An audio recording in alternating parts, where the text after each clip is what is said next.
So now we are going to look at the connections that we can make to our CIRRD home automation development board.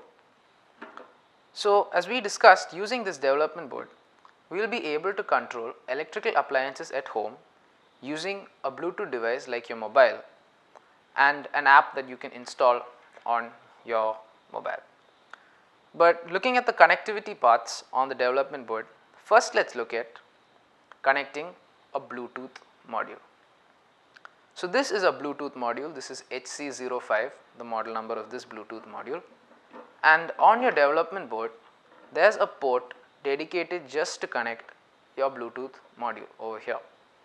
Now you will also notice that your Bluetooth module has 4 pins, it has a VCC, a ground, a TX and an RX, and similarly on this port for your Bluetooth module there is also markings for plus 5 volt, ground, TX and RX.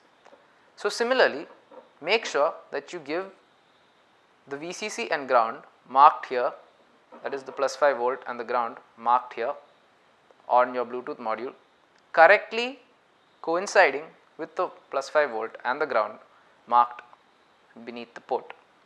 So it is going to fix in place like that. So a simple way of remembering it will be that the components of the Bluetooth module will be facing away from your development board. So now that we have got the Bluetooth module connected, next let us look at connecting the power supply to our development board. The power supply for our development board is a 5 volt adapter.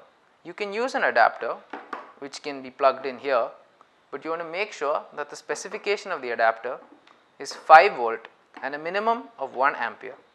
So you can just connect it in to the DC jack like that and connect it elsewhere and use it to power your development board.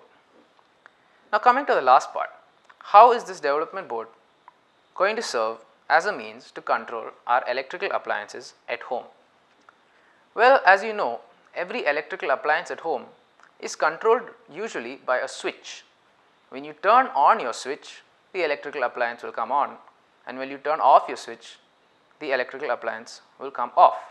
Well, these 4 relays will serve as an alternative for those switches.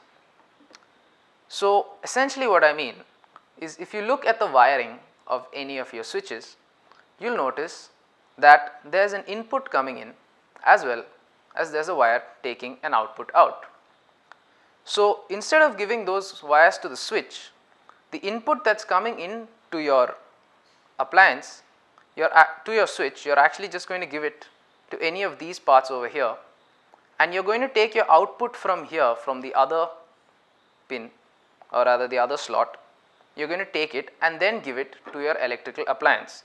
So the source input that is coming in will be given here, as well as the output will be given from here to your electrical appliance, and you can do that similarly for 3 more. So you have got a total of 4 appliances that you can control using this, and then based on programming you can decide which of those electrical appliances to turn on and which ones to turn off.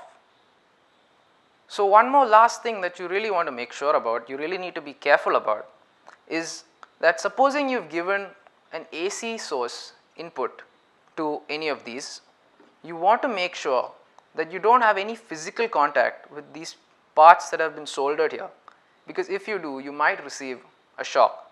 So when you are giving an AC input, please make sure you do not have physical contact with these terminals which have been soldered here. And that pretty much covers all the basics in terms of connecting our CIRRD home automation development board.